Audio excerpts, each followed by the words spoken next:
Okay, morning everyone, lovely morning.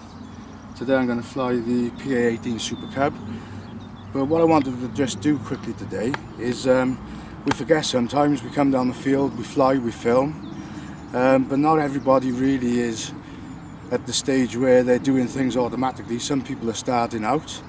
When I was starting out flying, I didn't have a club that I could go to, and I went through learning to fly and had, you know, a number of sort of like crashes and accidents, and over the years, you know, what I've learned is just to follow a couple of what I call golden rules, really. So I'm just going to go through that with you today. Okay, one of the first things I always do before I fly, I make sure that the battery I've put in is fully charged. So you can see I've got my battery checker. I'm running 4 cells today, and yeah, right, we're on 99%. So yeah, we're all fully charged, so that's a good start. Okay, the next thing I do is, once I've positioned the battery, when I'm working out the center of gravity, I normally remember exactly where the battery needs to be positioned, or I quite often put marks or an indicator of where the battery needs to go, and then I check the center of gravity. Now, very important, although sometimes when I'm being filmed and you see me actually check the center of gravity, what I will stress is that the battery's never connected, right? I make sure that all the hatches are in place, so that way then we get a true reading of the weight. What we wouldn't want to do, this is very close to our face when we're checking center of gravity, we wouldn't want it to start up or power up or start spinning. So I always make sure the battery's disconnected. I go to my center of gravity mark, and then I make sure that I've got the plane. Some people like the plane slightly nose heavy. I like to tend to have it nice and neutral, nice and level. What we don't want is tail heavy. It's very difficult when you take off and you realise the plane's tail heavy to get it back down. You might get away with a bit of nose heavy, and you might be able to safely get the plane back down landed, but you don't want tail heavy, so I always go for nice, level and neutral. Okay, so that's the center of gravity check. The next thing I do then is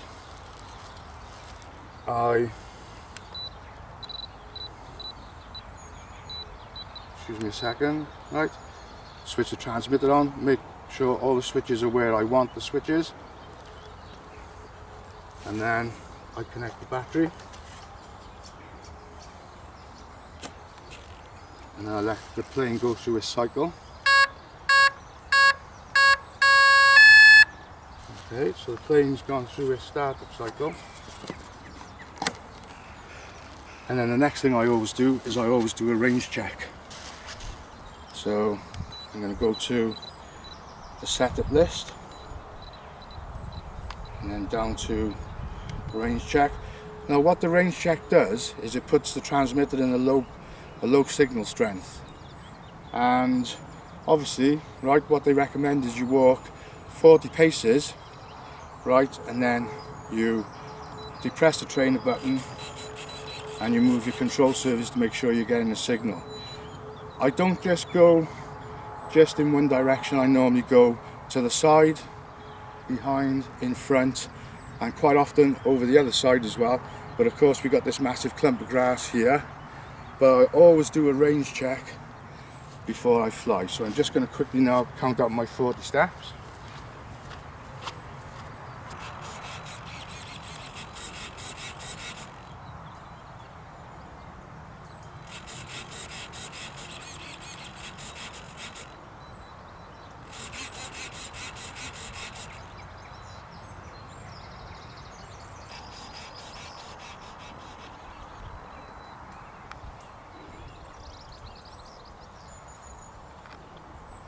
Okay, so you can see there that the transmitter's in a low power state, the signal's low. You walk that distance. If your control surface is not working, then there's something wrong. So you would need to check your transmitter batteries, or you might have put a dead battery in there, or your antennas are in the wrong place. But it's a good way of finding out potential problems before you start flying. Okay, right. Okay, something else I always do as well, which is quite often overlooked, is if you're on a windy day, we're lucky today, there's not much wind at all, but if you are on a windy day, you want to be taking off into the wind and landing into the wind. When you take off, the wind will help lift the plane, get it off the ground a bit quicker, and when you're landing, it helps to slow the plane down on descent. It's not always possible to do. I'm lucky I got a massive field. Quite often you'll see when I'm flying, I'm taking off in the opposite direction. That's because that's what way the wind's blowing. What's always tricky is when the wind's coming from the side and you can't always take off, so you're going into the wind. So that can be, even in a big field like this, sometimes if the wind's blowing towards us when we're stood here and we've got to take off that way, or the wind's blowing this way and we've got to take off that way, it could be quite difficult. So if you're taking off and landing in a crosswind, it can be very, very tricky.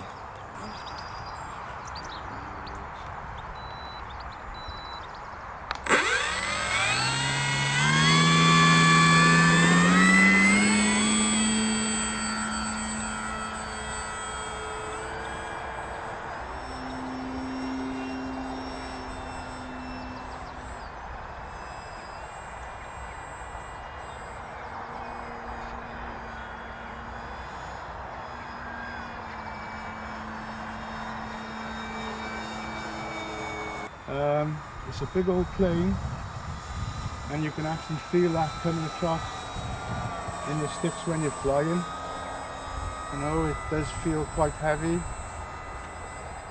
It's a very nice, relaxed flying plane. Not really one I tend to do that many maneuvers with. I tend to like to fly it just nice and scale because it looks the part. It's a lovely looking plane.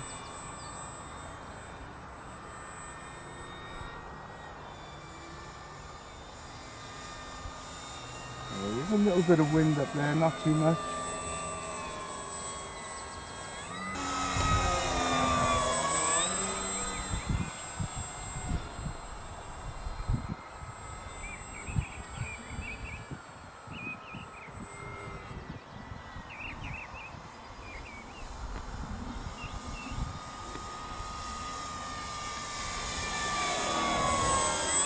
Just see the plane bumping around a little bit.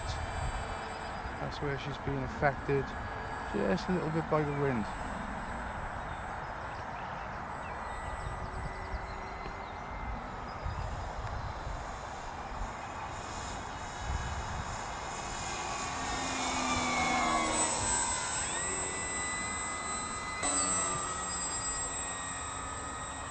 Okay, I'm going to bring it in for the landing now. So bring it around and just controlling the descent with the throttle.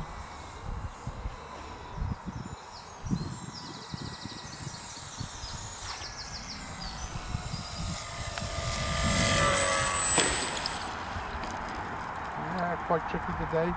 Our wind's coming now. It's actually changed direction since I started flying. So there you go, right, just a little bit of a guide to what I do before every time I fly. And just remember, make sure your battery's charged, make sure your transmitter's charged, okay, make sure your centre of gravity is correct, and then do yourself a range check, making sure that when the transmitter's on the low signal strength, that all your control services are moving. You know, it won't stop you having accidents. Unfortunately, we all crash, but it can cut down on possibly the amount of times you crash. So I hope that helps, okay? Bye.